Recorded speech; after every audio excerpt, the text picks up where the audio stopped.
Salam Indonesia, salam Nusantara dari Sabang sampai Merauke, dari Miangas sampai Pulau Rote. Mantalah iman kita, mantalah kasih kita, mantalah pengharapan kita. Tentunya dalam Yesus Kristus menjadi Tuhan dan Juru Selamat kita dan Juru Selamat dunia. Jangan katakan bahwa Yesus itu bukan Tuhan, jangan katakan pula bahwa Yesus itu bukan Juru Selamat.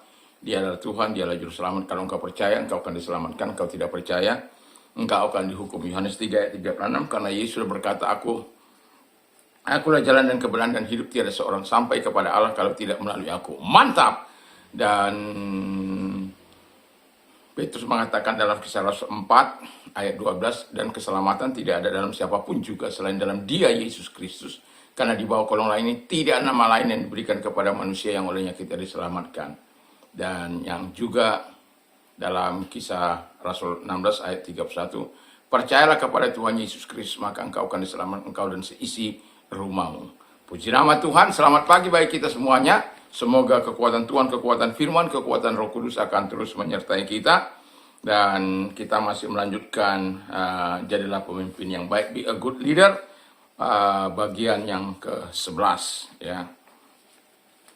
Dan terpujilah Tuhan, dan kita akan masuk dalam pembacaan firman Allah. Sebelumnya saya akan berdoa bagi kita semua. Terima kasih Tuhan. Kiranya Tuhan memberkati audiens kami dengan segala pergumulan kehidupan mereka. Dalam seri kepemimpinan ini Bapa di surga, Tuhan memberkati kami. Memberkati mereka enggak bertumbuh dalam kasih karunia Tuhan. Untuk berkeinginan mereka menjadi pemimpin yang baik. Dalam nama Yesus, haleluya. Amin. Puji nama Tuhan. Masih kita tetap dalam pemimpin yang baik, be a good leader, bagian yang ke-11 ya. Episode yang ke-11. Pemimpin yang baik itu menolak kepemimpinan dunia ya. Artinya bukan cara-cara yang dipakai. Misalnya ya penuh dengan kontrol, harus dituruti, kuasa, modelnya naik ke atas, injak ke bawah. Tapi Yesus bilang, tidak demikian di antara kamu. Dan itu sebabnya saya membacakan dulu masih dalam Markus 10 ayat 42-43. Demikian bunyi firman Allah. Tetapi Yesus memanggil mereka lalu berkata, kamu tahu bahwa mereka akan disebut pemerintah bangsa-bangsa, memerintah rakyatnya dengan tangan besi, dan pembesar-pembesarnya menjalankan kuasanya dengan keras atas mereka. Tidaklah demikian di antara kamu. Barang siapa ingin menjadi besar di antara kamu, hendaklah ia menjadi pelayanmu. Puji nama Tuhan. Jadi bahwa kepemimpinan dunia itu kenapa harus ditolak oleh pemimpin-pemimpin rohani? Karena tidak sesuai dengan apa yang dikatakan oleh firman Allah. Jadi kalau pemimpin dunia itu yang pertama yang harus kita lakukan, yang harus kita perhatikan adalah supaya kita tidak terlibat sebagai pemimpin yang baik, tidak terlibat dalam cara-cara kepemimpinan dunia ini. Karena ciri-ciri pemimpin atau model dunia ini yang pertama butuh diakui, ya. Kita lihat bagaimana pesta babi di Papua ya. Walaupun itu kita belum tahu bagaimana sebenarnya, tetapi melihat lahan yang begitu luar biasa, terlibatnya aparat di situ ya, suara-suara rakyat tidak didengar, tapi mengabaikan hak-hak rakyat yang telah tinggal lama di situ sebelum Indonesia ada. Jadi ya mau saya katakan, dan saya akan terus katakan, bahwa pemerintah harus, kalaupun menggusur mereka yang demikian luar biasa itu, seharusnya mereka memberikan saham di perusahaan di mana perusahaan itu ada. Karena itu, satu kali lagi saya katakan, itu bukan milik pemerintah, itu milik swasta.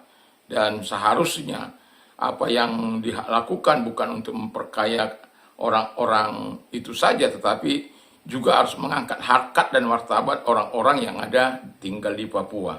Sehingga mereka mencintai kepemimpinan, mencintai Indonesia, bukan lari dari Indonesia. Dan kita sebagai pemimpin-pemimpin yang baik dalam kepemimpinan rohani, kita harus berdoa kepada Papua supaya semua boleh diatur dengan baik dan pemerintahnya boleh peduli dengan situasi dan kondisi mereka, sehingga mereka tidak melakukan hal-hal yang represif. Nah, jadi ciri-ciri pemimpin dunia itu butuh diakui. Dan Anda pernah melihat orang yang butuh diakui, gaya sana, gaya sini, ya.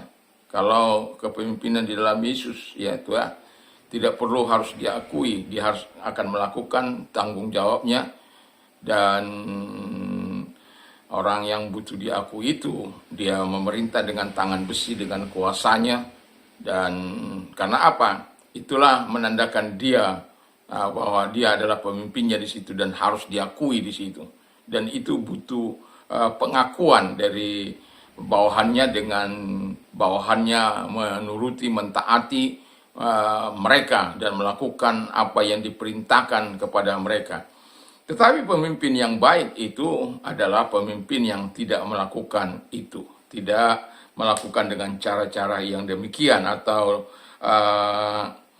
dipakai untuk pengakuan bagi dirinya sendiri. Karena bagi kita diakui oleh Yesus itu sudah cukup, dan kita melakukan sebagai kasih kita kepada Tuhan dalam kepemimpinan ini. Yang kedua dikatakan pemimpin dunia itu pakai orang untuk mencapai tujuan pribadi. Jadi satu contoh partai politik, mereka akan pakai orang untuk mencapai tujuan mereka. Ya, semoga kita tidak naik ke atas, injak ke bawah, ya.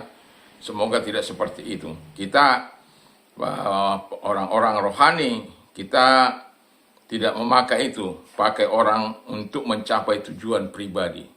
Jadi bukan tujuan untuk hal yang kebersamaan, yang kita ingat ada kepemimpinan yang kepemimpinan independen, terus interdependen. Jadi kalau dependen itu masih tahap pemula, dan kemudian dependen itu sudah mandiri, interdependen itu sudah tahap cakap memimpin. Dan itu dibutuhkan proses dalam kepemimpinan. Saya sudah berbicara soal itu. Nah, yang mau saya katakan adalah bahwa partai-partai itu memakai orang untuk bisa naik ke atas. Ya. Bukan, kadang ada yang bayar, ada yang, sehingga kos politik sangat mahal. Dan kita sebagai pemimpin-pemimpin rohani, kadang saya juga prihatin ya kalau saya mendengar organisasi ini, organisasi itu, sinode ini, sinode itu, yang melakukan apa yang tidak berkenan dengan money politik. Kalau dalam gereja saja sudah ada money politik, bagaimana di pasar dunia sana.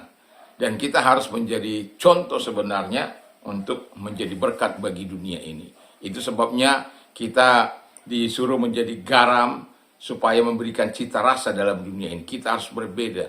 Cita rasa yang enak, cita rasa yang lezat, cita rasa yang luar biasa.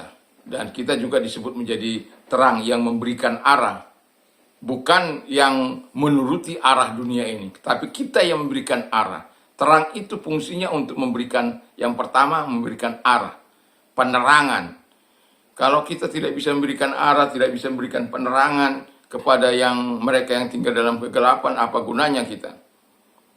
Dan jangan memakai orang hanya untuk kepentinganmu pribadi, supaya engkau dibilang, wow, aku jadi pemimpin yang luar biasa, 2 periode, tapi nggak ada apa-apanya.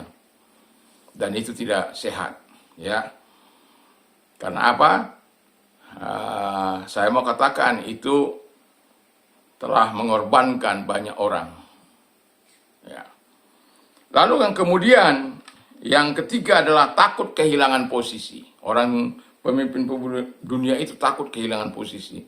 Makanya kalau kalau Anda lihat orang-orang yang pensiun itu, orang-orang yang pensiun yang tidak mempersiapkan diri mereka, mereka menganggap mereka masih jadi pemimpin, mereka menjadi katakanlah menjadi bupati, menjadi gubernur dan lain sebagainya.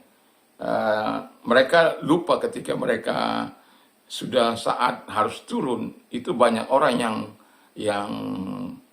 yang tidak lagi mendengarkan mereka, apalagi sudah habis periodenya. Ya, kalau masih 5 tahun mungkin masih ada harapan, tapi kalau sudah habis periode, seperti cerita Pak Deddy Mulyadi, itu sangat sulit untuk melihat orang-orang yang baik itu, yang betul-betul baik. Dan itulah sebabnya kalau orang-orang yang pemimpin dunia dengan memakai kuasa dan otoritasnya dan tangan besinya, tapi kita bukanlah seperti itu. Kita tidak takut kehilangan jabatan, kita tidak takut kehilangan apapun yang kita punya, karena kita bukan manusia yang sombong, ya, tapi kita adalah yang bermitra dengan Yesus. Dalam kemitraan kita kepada Yesus, bersama Yesus, kita melakukan hal yang terbaik dalam kehidupan kita. Jadi sebagai pemimpin yang baik, kita tidak akan pernah mau mengikuti ya kepemimpinan, cara-cara kepemimpinan dunia. Kita tolak itu. Kita tidak butuh diakui. Yesus sudah cukup bagi kita. Tidak perlu memakai orang lain untuk tujuan pribadi kita. Kalau memang engkau mempunyai sesuatu dan orang melihat dan orang menginginkan kepemimpinanmu, dan tetapi bukan karena ada intrik-intrik, ada sesuatu yang Anda gunakan, ada uang yang Anda gunakan, nggak perlu seperti itu ya. Karena itu tidak mempermuliakan Tuhan. Kalau bertarung secara sehat, bertarung ide-ide, gagasan-gagasan yang bisa diejawantahkan di dalam kepemimpinan Anda ketika Anda terpilih ya. Dan jangan jadi yang seperti saya katakan, ada pemimpin yang asal-asalan, pemimpin yang pasif, pemimpin yang otoriter dan lain sebagainya. Itu sebabnya kenapa ini agak panjang seri ini yang ke-11 ini, dengan harapan kita bisa melihat perbandingan-perbandingan yang dilakukan dalam kepemimpinan ini. Dan saya berharap sebagai pemimpin-pemimpin, mari kita melakukan yang terbaik bagi Tuhan. Kalau orang dunia ini melakukan dengan otoritasnya, dengan tangan besinya, tapi kita melakukan dengan kasih Kristus dalam kehidupan kita. Karena Yesus sudah mati bagi kita, dan Dia sudah melakukan yang terbaik bagi kita, dan Dia melakukan itu karena kasih. Mari kita juga lakukan pelayanan ini dengan penuh cinta kasih kepada Tuhan Yesus Kristus. Kiranya Tuhan memberkati kita. Mari kita tunduk kepala dan kita berdoa. Terima kasih Bapa di surga, kami bersyukur, kami berterima kasih di seri yang ke-11 ini Tuhan. Biarlah kami menjadi pemimpin yang baik, tidak mengikuti cara-cara dunia ini. Di dalam nama Yesus Kristus, terima kasih. Dan kalau engkau sedang sakit, apapun sakit penyakit dalam nama Yesus, perintah keluar, dan oleh bilu Yesus engkau sembuh, oleh kuasanya engkau sembuh. Terima kasih, kami bersyukur, kami berterima kasih dalam nama Yesus. Dan kami juga berdoa kepada mereka-mereka yang membutuhkan pertolongan Tuhan. Arahkan tanganmu kepada Tuhan, kita berdoa. Tuhan, lihat tangan-tangan yang membutuhkan pertolongan-Mu, kasih sayang-Mu. Mari Engkau nyatakan kebaikan dan kuasa-Mu dalam hidup mereka. Di dalam nama Yesus Kristus. Terima kasih, kami bersyukur, kami berterima kasih kepada-Mu. Dalam nama Yesus, kami percaya pertolongan-Mu datang kepada mereka. Terpujilah Engkau, kami berdoa dalam nama Yesus. Amin. Selamat pagi, selamat kita beraktivitas. Damai sejahtera daripada Allah, kekuatan Tuhan, kekuatan firman, kekuatan Roh Kudus, kekuatan doa, kekuatan iman akan terus menyertai kita, dan damai yang berlimpah-limpah itu akan terus mengendalikan, menguasai kehidupan kita dalam beraktivitas. Tuhan Yesus memberkati. Mantap, mantap, mantap!